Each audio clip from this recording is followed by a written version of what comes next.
Kita sedang mensifati dia dengan rahmat kasih sayang. Kalau kata kita ya Jamal, ya Jamil, innallaha jamil, Allah maha indah, kita sedang mengatakan mensifati dia dengan segala keindahan. Tapi bila kata kita ya Allah, saat itu kita sedang mensifati dia bisifatil kamal wal jalal wal jamal. Kamal sempurna, jalal mulia, jamal indah. Ketika kita berkata ya Rabb, saat itu ada tiga. Ya Rabb, engkau mencipta. Ya Rabb, engkau memberi saya rezeki. Ya Rabb, engkau yang melindungi, mengatur hidup saya. Maka saya ketika berdoa kepada Allah, ya Rahman, ya Rahim, ya Allah, ya Malik, ya Qudus, ya Salam, saat kita merasa kecil dan yang besar hanya Allah, saat itulah segala beban hidup kita menjadi hilang, karena tempat mengadu kita hanya Allah Subhanahu wa ta'ala, tiada tempat yang lain. Allahumma antas salam wa minkas salam. Selepas salat kita katakan la ilaha illallah wahdah la syarikalah. La ilaha illallah, tiada Tuhan selain dia. Wahdah, dia saja. La syarikalah, tiada sekutu bagi dia. Yuhyi lahul mulku, dia yang punya kekuasaan. Walahul hamdu, segala pujian punya dia. Yuhyi, dia menghidupkan. Wa yumit, dia yang mematikan. Wa huwa ala kulli syai'in qadir. Mulut menyebut, hati mengingat, fikiran fokus, kita fahami maknanya. Selepas salat, la ilaha illallah wahdahu la syarikalah, lahul mulku wa lahul hamdu, yuhyi wa yumiit wa huwa ala kulli syai'in qadir. Jadi yang pertama dijemput, dipanggil, dihimbau Allah Ta'ala adalah ya ayyuhalladzina amanu. Selepas percaya, barulah dia pindah kepada yang kedua, ittaqullah, takut kepada Allah Subhanahu wa ta'ala. Takut panas, kita hidupkan aircon. Takut panas, kita guna aircon supaya sejuk. Takut sejuk, kita pakai jaket supaya badan kita hangat, panas. Makna takwa adalah melakukan sesuatu supaya yang ditakutkan tak terjadi. Percaya kepada Allah, percaya bahwa kita akan mati, percaya bahwa ada surga, percaya bahwa ada neraka yang tak nampak sekarang. Mati, roh tak nampak, malaikat maut mencabut nyawa tak nampak, pertanyaan malaikat mungkar nakir di alam kubur tak nampak, alam barzakh, alam kubur tak nampak, titian siratal mustaqim tak nampak, padang mahsyar tak nampak, surga neraka tak nampak, Allah pun tak nampak. Percaya kepada yang tak nampak itu keyakinan yang kuat, disebut dengan iman. Selepas kita percaya, ada rasa takut dalam hati. Takut mati su'ul khatimah, takut tak boleh menjawab pertanyaan soalan mungkar nakir, takut di padang mahsyar kepanasan, takut tak boleh meniti titian siratal mustaqim, takut tak selamat saat timbangan amal ditimbang, takut kita tak selamat daripada neraka. Maka rasa takut itu disebut dengan takwa. Sama seperti kita pergi kepada doktor. Pergi kepada doktor, doktor cakap nampaknya gula diabetes, ini nampaknya gula tinggi. Ustaz Abdul Samad, ini nampaknya gula tinggi. Ustaz baru balik dari Pulau Pinang. Ya, ini banyak teh tarik. Ini nampaknya kolesterol naik nih. Kenapa? Karena hari-hari musangking. Percaya kepada cakap doktor itu disebut dengan iman. Maka jangan percaya, sebab nanti rukun iman bertambah jadi 7. Antu'mina billah wa malaikatihi wa kutubihi wa rusulihi wal yaumil akhir wa bil qadari khairihi wa syarrihi wa bi doktorihi. Percaya kepada cakap dia, itu namanya iman. Selepas percaya, datang takwa. Saya tengok-tengok Ustaz Somad ini gula tinggi, kolesterol tinggi, maka jangan banyak makan daging, mesti banyak jogging, banyak berjalan, berehat, percaya. Selepas percaya datang takwa, takut. Maka ketakutan itu datang dari percaya.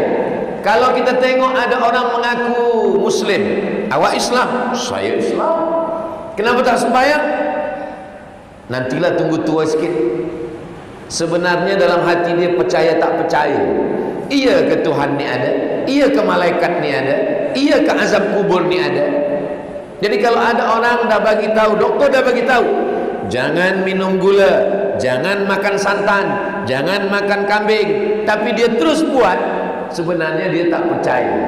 Percaya tak percaya. Maka kita sebenar-benar iman, betul-betul percaya. Awak nak pergi ke mana? Saya nak pergi pusing-pusing Melaka. Oh, awak mesti berhati-hati. Sebab apa? Sebab di sana ada polis. Mendengar ada polis, dia percaya. Selepas percaya, datang takutnya. Takut itu datang dari percaya. Kenapa orang tak takut? Sebab tak percaya. Kenapa tak percaya? Dia mendustakan Nabi Muhammad sallallahu alaihi wasallam.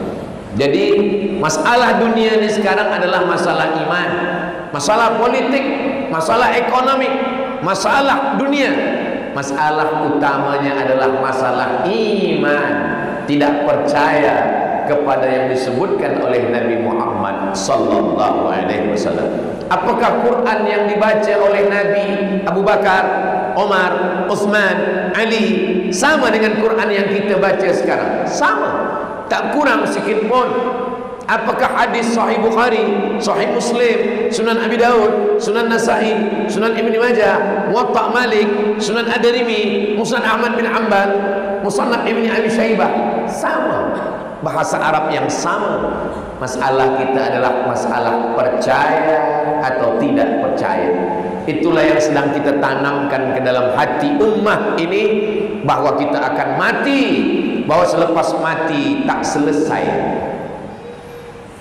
Ustaz Abdul Somad, ini Pulau Semenanjung, ini Pulau Pinang.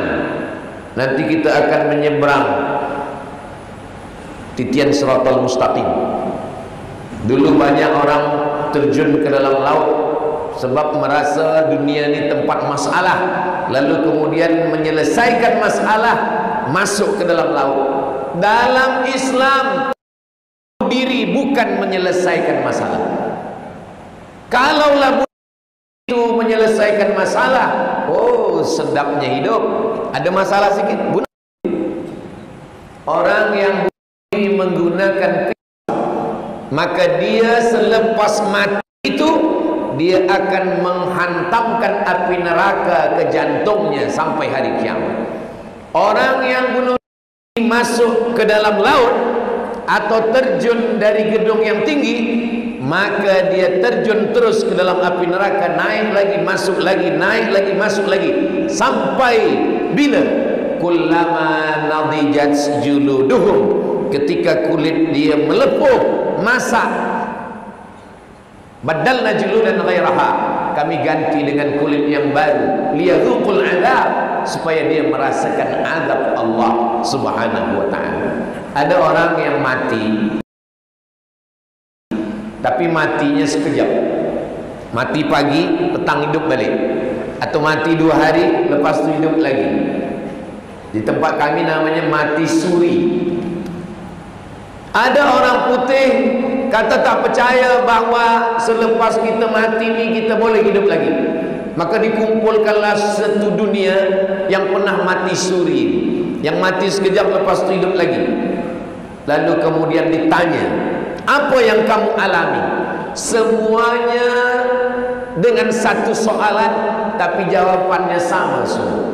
Selepas kami mati, kami merasakan roh kami keluar dari jasad, kami merasa dibawa ke satu tempat.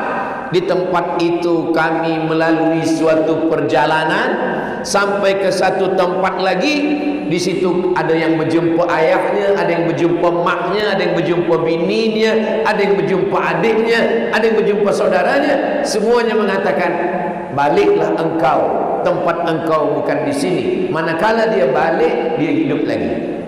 Disitulah orang percaya bahawa sesungguhnya selepas mati itu kita akan hidup lagi. Saya pekan lepas jumpa dengan orang yang pengsan, lepas itu 12 jam dia hidup lagi.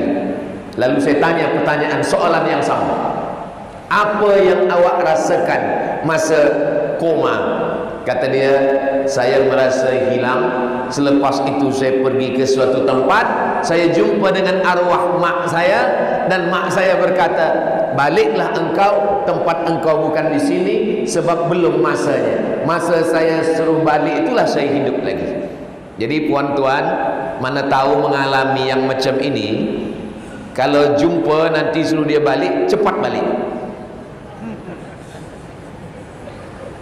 Ini boleh terjadi pada saya, boleh terjadi pada tuan, boleh terjadi pada puan. Ini bukan mati, ini sebenarnya pengsan.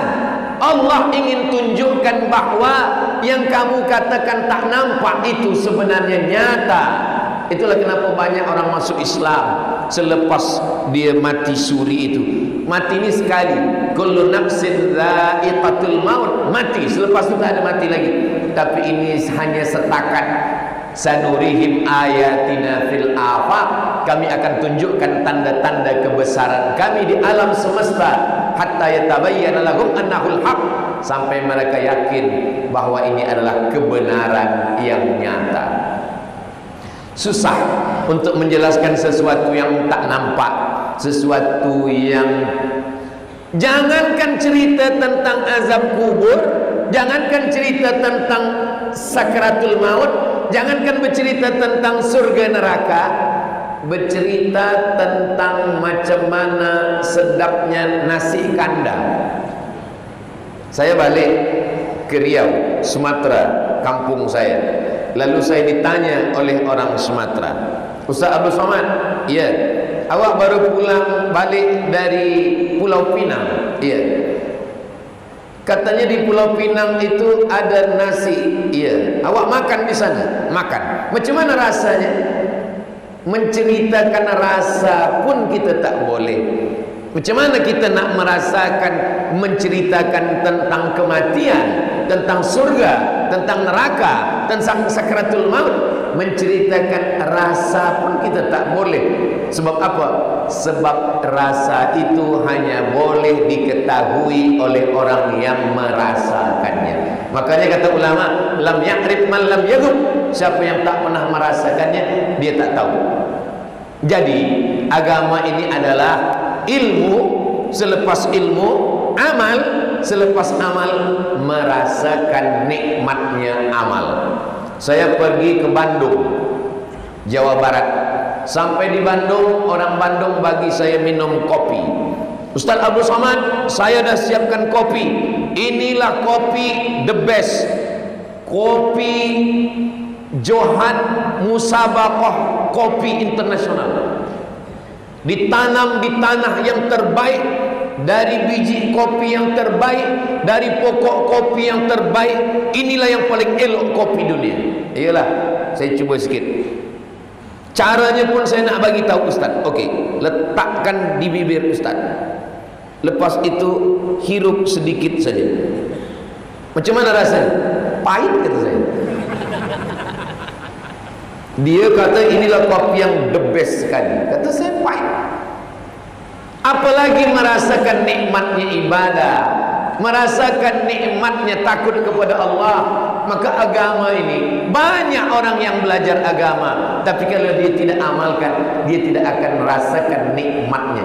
Jadi kenapa kita bangun jaga cuti weekend? Kenapa kita tetap jaga pukul 4 mandi, sembahyang tahajud, sembahyang sunat wudu, sembahyang sunat taubat, sembahyang sunat tahajud, sembahyang sunat hajat? Untuk merasakan manisnya iman. Sakit bukan laknat, miskin bukan laknat, fakir bukan laknat. Yang laknat itu adalah ketika orang lain merasakan nikmat ibadah, kita tak ada rasa sama sekali. Itulah yang sebenar-benar laknat. Ada orang berzikir sampai hanyut dalam zikirnya. Kita cuba berzikir kejap 2, 5, 3 kali, buka mata hilang. Kita diharamkan Allah merasakan nikmatnya ibadah. Makanya dia mesti 3. Yang pertama, ya ayyuhalladzina amanu. Itulah kenapa kita diajarkan wujud, qidam, baqa, mukhalafatul lil hawadisi, qiyamuhu binafsihi, wahdaniyah, qudrat, iradat, ilmun, hayat, sama, basar, kalam, Allah, malaikat, kitab, Al-Quran, takdir baik, kiamat. Ini semua as-sam'iyat, disebut dengan sam'iyat dari kata sama, karena dia perkara-perkara yang kita dengar, kita tak pernah nampak, kita tak pernah menengok, tapi kita insya-Allah percaya. Selepas itu datanglah rasa takut. Ittaqullah, takut kepada Allah Subhanahu wa taala. Selepas datang rasa takut, Allahumma qsim lana min khasyiatik, tanamkan dalam hati saya rasa takut kepada Engkau. Doa yang diajarkan Nabi dalam hadis sahih, Allahumma qsim lana min khasyiatik, tanamkan dalam hati saya rasa takut kepada Allah. Khatib naik ke atas mimbar hari Jumat. Ini masjid. Dalam masjid ada khutbah. Khutbah, khatib naik ke atas mimbar. Apa kata rukun khutbah? 5. Alhamdulillah wassalatu wassalamu ala Rasulillah. Ya ayyuhalladzina amanu taqullah, usikum wa nafsi bitaqwallah. Allahumma fil muslimina wal muslimat. 5 rukun khutbah. Alhamdulillah, memuji Allah. Allahumma shalli ala sayyidina Muhammad, salawat. Ya ayyuhalladzina amanu, ayat ittaqullah, wasiat takwa. Selepas itu baru doa. Di rukun khutbah pertama, rukun khutbah kedua, lupa memesankan wasiat takwa. Batal khutbah, batal khutbah, batal solat Jumat, batal solat Jumat, berubah solat Jumat menjadi solat zuhur. Betapa orang beriman tak cukup hanya setakat iman, mesti ada takut kepada Allah Subhanahu wa taala. Macam mana Allah menanamkan takut ini ke dalam diri manusia? Allahu Akbar. Dalam mazhab Syafi'i, kita disuruh mata menengok tempat sujud. Kenapa menengok tempat sujud? Kerana takut kepada Allah. Dalam mazhab Maliki, mata tak menengok tempat sujud, mata ke depan. Sebab mereka ikut ayat fawalli wajhaka syatral masjidil haram, hadapkanlah wajahmu ke arah Masjidil Haram. Maka wajah kita ke depan, kata mazhab Maliki. Tapi dalam mazhab Syafi'i, maka kita menengok tempat sujud. Takut, tapi tak lama, 5 minit. Ada gatal, harakat ajnabiyah, garu sekali. Tak boleh betul-betul 3 kali harakat ajnabiyah, batal dalam mazhab Syafi'i. Gatal juga lagi, gaduh sekali lagi. Gatal juga lagi, pergi hospital. Begitulah dalam sembahyang, hanya 5 minit. Tapi ada yang lebih panjang takut kepada Allah. Dari azan subuh sehinggalah azan maghrib. Makanan halal, minuman halal, istri halal. Kalau istri dia, istri kawan haram. Ini makanan halal, ini minuman halal, ini istri halal. Tapi kenapa menjadi haram? Takut kepada Allah. Itu kenapa di ujung ayat puasa itu, ya ayyuhalladzina amanu kutiba alaikumus shiyam kama kutiba alal ladzina min qablikum la'allakum tattaqun. Takut kepada Allah. Kalau sembahyang 5 minit, takut kepada Allah. Tapi kalau puasa 13 jam, takut kepada Allah. Tapi ada yang lebih panjang lagi, lebih daripada 13 jam, 5 hari. Tanggal 8 hari Tarwiyah, tanggal 9 hari Arafah, tanggal 10 hari Nahar, 11, 12 hari Tasyrik. Kenapa Ustaz cakap 5 hari? Sebab tanggal 12 dia balik ke Makkah tawaf ifadah. Kalau tanggal tarikh 13, maka 6 hari. Ini yang lebih panjang. Tidak cabut rambut, as-as, rambutnya kusut masai. Kenapa kusut? Dia takut kalau dia sikat rambutnya gugur, dia bayar dam. Takut bercerita aib orang lain, dia diam saja. Yang dia cakapkan, labbaik Allahumma labbaik, labbaik la syarika laka labbaik, innal hamda wan ni'mata laka wal mulk la syarika lak. Datang kawan nak bercerita tentang aib orang lain. Aku tengok kawan ni belanja pagi, petang, siang, malam. Labbaik Allahumma labbaik, labbaik la syarika laka labbaik, innal hamda wan ni'mata laka wal mulk la syarika lak. Tawaf, subhanallah walhamdulillah wa la ilaha illallah wallahu akbar, sampai ke rukun yamani Hajar Aswad. Rabbana atina fid dunya hasanah wa fil akhirati hasanah wa qina adzabannar. Rambut sendiri tak dia cabut.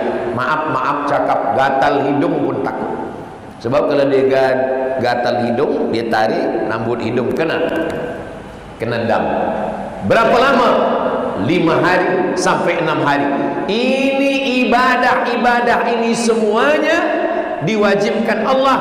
Tujuannya supaya datang rasa takut ke dalam hati.